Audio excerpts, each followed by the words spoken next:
From the weapons they left behind, we've got a bit of an idea about their hunting. But when it comes to foraging and gathering, it's a mystery. But if we could travel back in time, there's so much the Stone Age hunter-gatherers of Britain could show us. And the one place we'd be guaranteed to meet them is the coast. In this programme, I want to explore the coastal resources they might have used, piecing together the fragments of their knowledge that still remain. For the past 10 years, I've been working closely with Professor Gordon Helman from University College London, combining my practical knowledge with his expertise as a paleo-ethnobotanist. Ethnobotanist is a studies plants as they're used by people. A paleo-ethnobotanist is somebody who studies the same relationships in the past, and we often refer to paleo-ethnobotanist as archaeobotanists. And there are three of us around. We're starting our journey in winter on the coast. It's the place we've made one of our most exciting discoveries.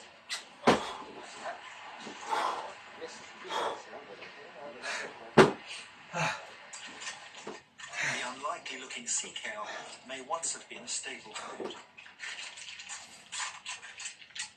People have known about the above-ground parts of this plant being edible for a very long while. The young shoots, when they start to come up in February, you can blanch them by covering them with mulch or even a plastic bag or a bucket. And then when they've grown to the size of broccoli, you can cook them just like broccoli. But the most important part is the underground root, which can also be eaten.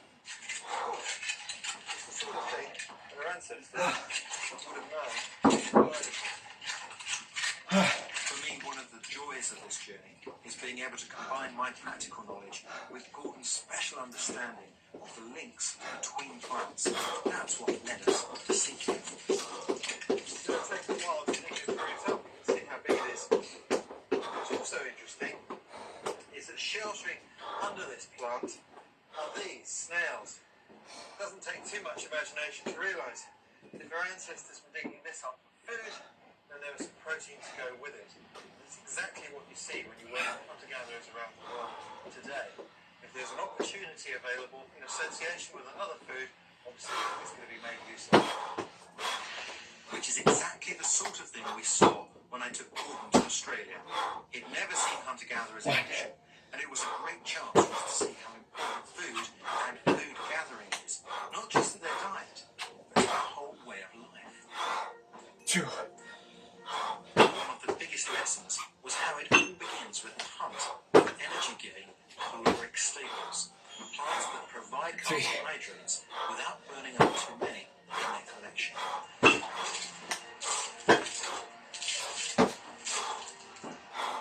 And that's what we're after here. That's a good one. Pretty good. That's the 5 minutes you count.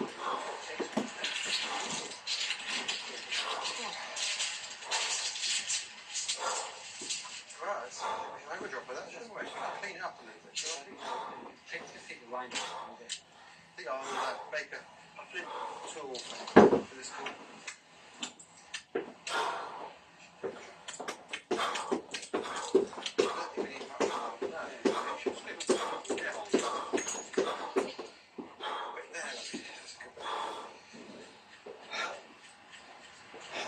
This discovery of the edibility of the roots of sea kale is probably our biggest breakthrough. There's always a problem without getting enough energy from it as a hunter-gatherer. And so caloric staples or potential caloric staples are always the focus of their searches. And this is a prime example of a potential caloric staple. And the number of plants that grow in a sugar beach like this is vast. And these roots are often of that large size. So this is good eating. And raw particularly. So you haven't even got to bother to cook it.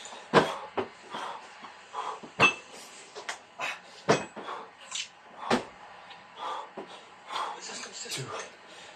Right round the house.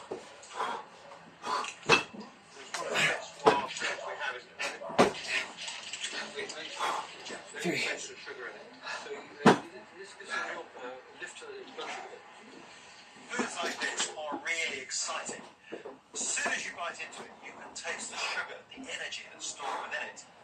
And for just a small amount of effort, we've got a massive amount of food, and it doesn't need cooking.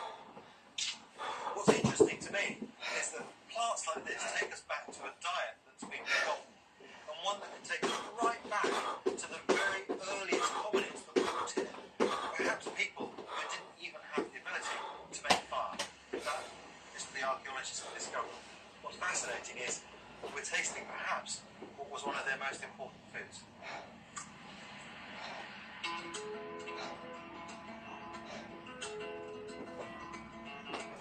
A great deal has changed since the Stone Age. Today, places like this need legal protection as sites of special scientific interest. So we've had to get permission to gather foods here legally.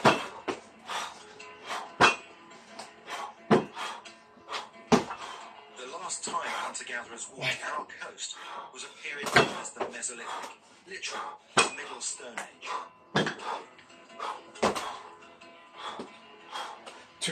It was a time when they would have used anything and everything available around them.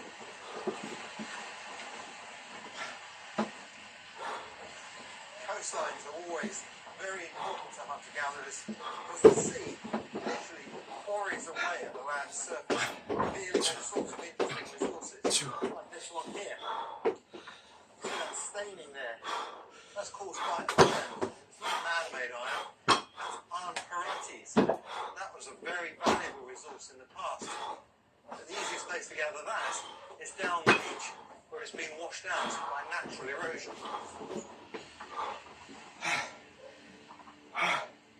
There's lots of folklore about the origins of iron pyrites. One story is that these are the ends of lightning bolts where they've hit the ground, and when you see the radial patterns in the middle of it, you can really believe it.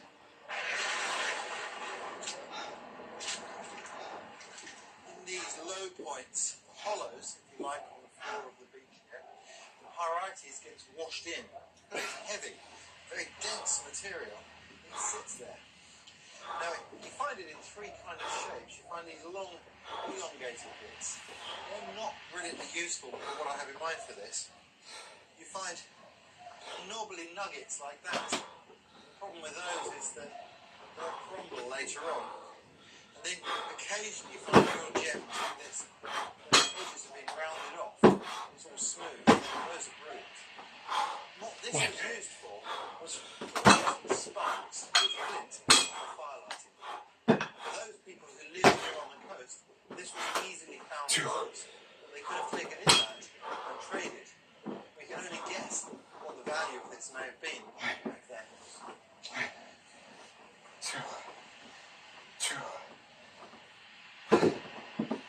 Further along the beach, Gordon's found a plant clinging to the base of the cliff. It's long been traded as a delicacy. Rock samphire. What about the food value, Gordon? Well, it's a green food, it has a special role. It's not very important for the winter, and we also have vitamin C, vitamin E, there's a green plant, and we don't have it too. But I personally find it's rather overpowering to eat raw, and when you cook it, you don't get too much of it. I'll try it a little.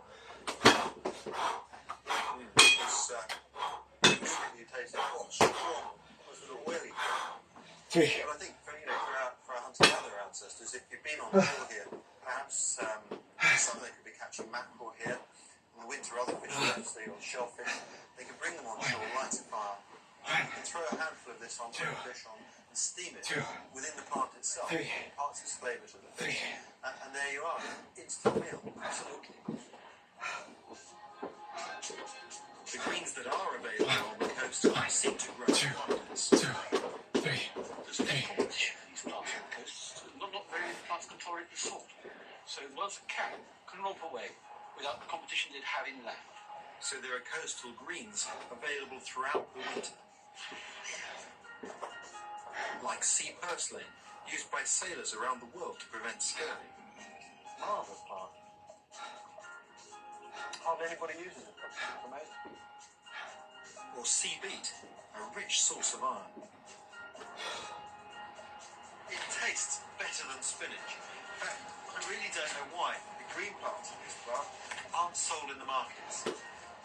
Then there's sea radish, packed with magnesium, manganese, vitamins C, E and A, and other antioxidants.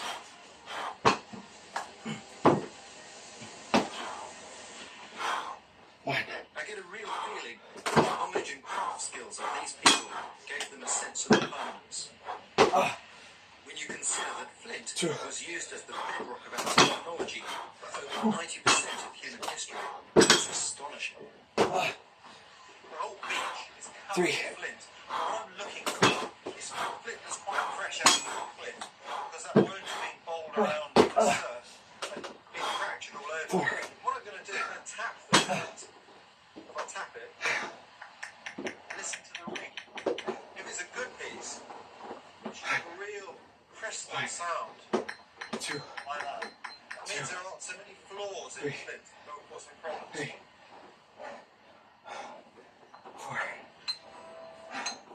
Even so, when you open up a piece of flint, you never know what you're going to find. These fossils are often called inclusions, and they stop the shock waves passing exactly where they want to go. When preparing a striking platform, it needs to be made robust by scraping, so creating a wedge from which I can strike blades. That's why I'm after blades like that. Each of these is like a razor blade, basically. Very useful. It's flint that helps us to define the Mesolithic, the production of lots of little tools struck from the core, rather than large tools made from the whole thing.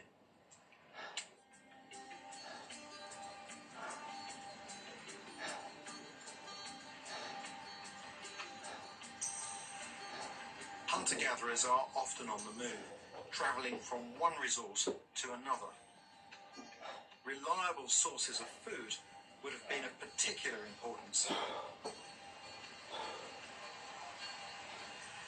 Rivers like this would have been vitally important. This is a salmon river. At the end of the summer, beginning of the autumn, salmon runs would force their way up this stream to spawn just a few kilometres upstream. And then later in the year, with the rains coming, you get the sea trout going up as well. And these are things their ancestors would have planted themselves beside to make good use of that food resource. They could have used spears or even traps working from baskets like this.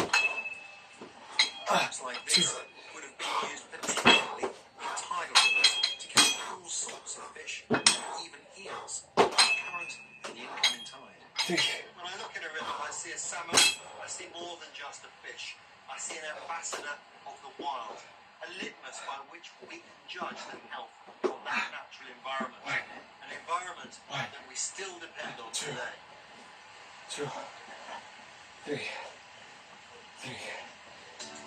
Grab hold of the skin with a pair of pliers and pull straight down. But I'm taking my time. I want to do a careful job of it. Because I want to keep the skin intact. So when I've taken the skin most of the way off, I'm then going to clean the eel, stuff it with the rock samphire, and close it back up again. So I want to keep this skin in good condition so that it will seal in all of the juices from the cooking.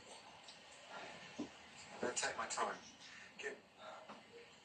When I've worked with indigenous groups around the world, there's really very little rush normally in the butchering of animals. Time is taken and a great deal of respect is shown to the animals that are used for food.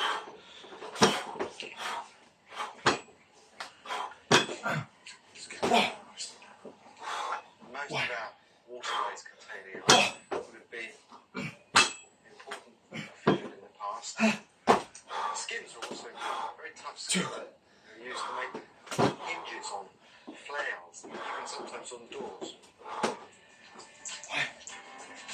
What to do is to cover the eel as much as possible with the hot sand here and with ashes to exclude oxygen. If I don't do that, the eel will burn. The skin burns quite readily and it'll burn before the fish is cooked through. So if I cover it in, that should make all the difference. I put embers over it like that. Keep the fire on the side, cover it with embers, and cook that for about 1 hour.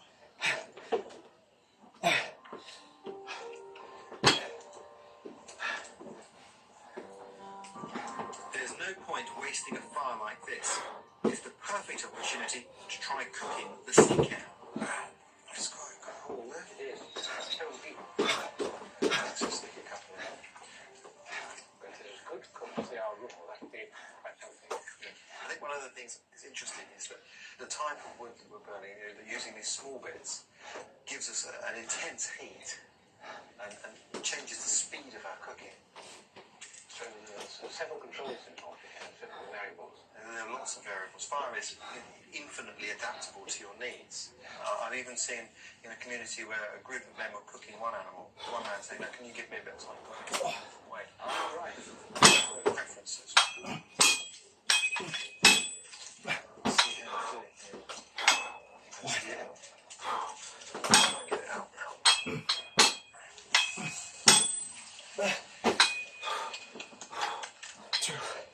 That looks fine. I'll give you a little bit of. I think that will be hard. Yes.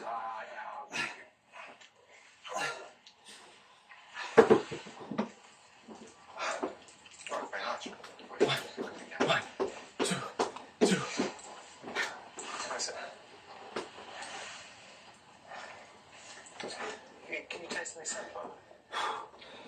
I can actually, yes. Sunflower is interesting. Try a bit of the sunflower. One. That has become a green, hasn't it? It has. That's not. And it's wilted beautifully. It's almost like it's being wilted and got to clarify the bottom. Three. Produce it and boil and enjoy it. And this is a much more subtle flavour. That's delicious. Very green. You could put that on a menu on top, actually. Maybe not served up quite like this. We set out to use rock samphire as a flavour, but succeeded in transforming the flavour of the samphire itself more than the eel. Three. I reckon those look. I think we can try one, shall we? Show you. Smell that. That smells good. That smells like real food.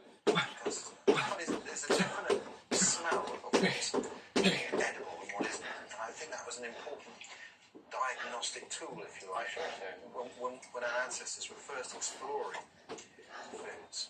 We can identify lots of chemicals with that sense of smell. We can peel the rind off. It comes off really well. And there's that. One.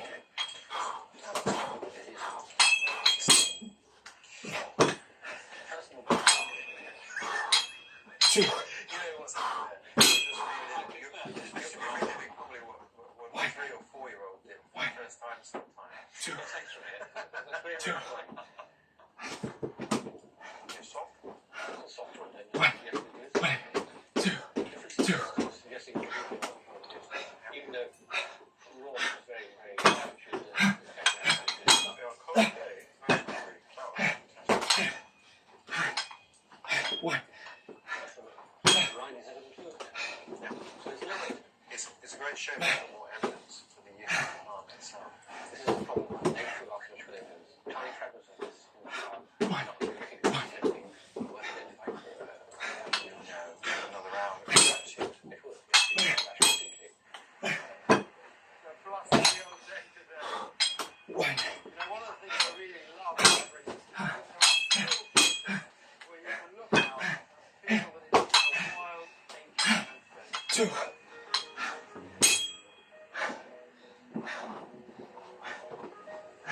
One. This is sea buckthorn. One. This plant, we find it on the coastline. Once this grew much more abundantly, much further down. It's an incredibly useful plant.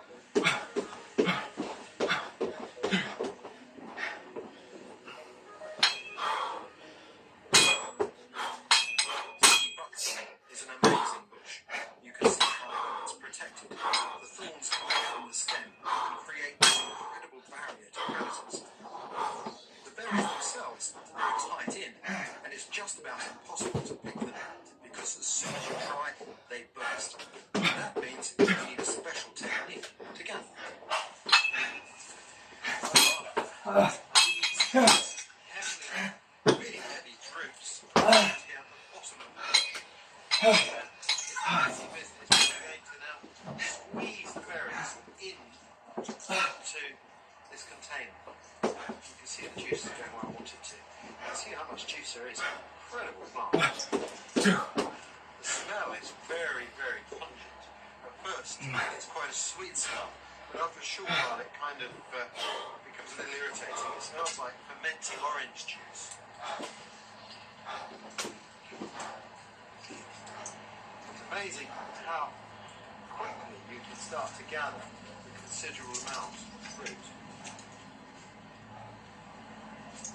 Even though I'm stripping in the direction the thorns are growing, you do get pricked quite a lot when you're doing this. It's a tricky business. With 2 of us gathering, it won't take long to get to what we're after. 1, 1, 2, 2, 3, It's the only berry of its kind. 4, It matures 4, late 5, August or even earlier and continue to persist on the bushes right through till early spring. And of course, it's during the winter months that it's available. And this is when we haven't got other fruits to hand. So when all the other fruits have dropped off the trees, we've still got sea bugs for our coastal hunter-gatherers in the Mesothing. It would probably be of enormous importance as a source of nutrients in short supply during the winter months. Now, in this particular case, of course, here in these areas on the bushes here, we have a huge quantity of vitamin A, large doses of vitamin C and vitamin E as well. And then on top of that, it's also got potassium, boron, manganese. It's a very rich source of nutrients. There are parts of the world where it's highly sought after, even today. 1, It's probably the most popular tonic available in Russia today. And everywhere you go, people are clamouring for this stuff. And when it comes into the shops, there used to be queues for it. And I must say, when I've been in Moscow, it's the present I've been given most often. It's an ancient plant that Gordon studied when he was asked to confirm the identity of finds made in caves in Greece. There we go, Gordon. It's not bad at all, is it? It's pretty good. What I'll do is I'll squeeze the berries a bit more. 1, 2, 2. Tell me about that cave in Greece. It's in Thessaly, and it's a cave site, and they found giant remains of these seeds all over the floor.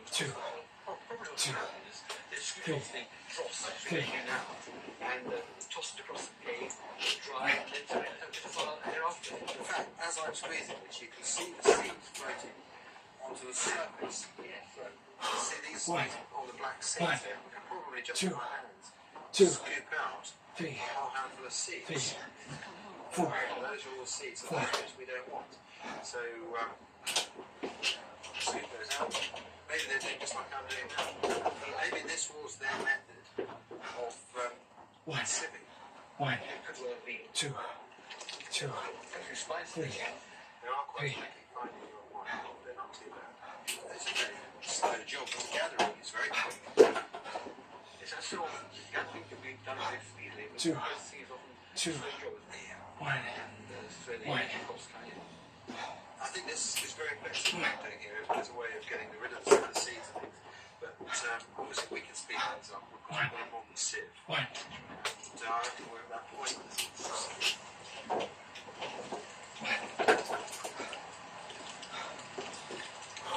1, 1, 2, 2.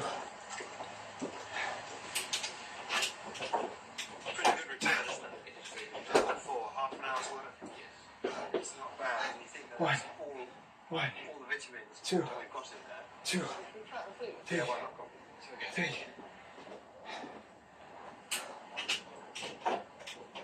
That's great, but it's sharp. It contains tartaric and malic acids for a start. 2, It's very sharp.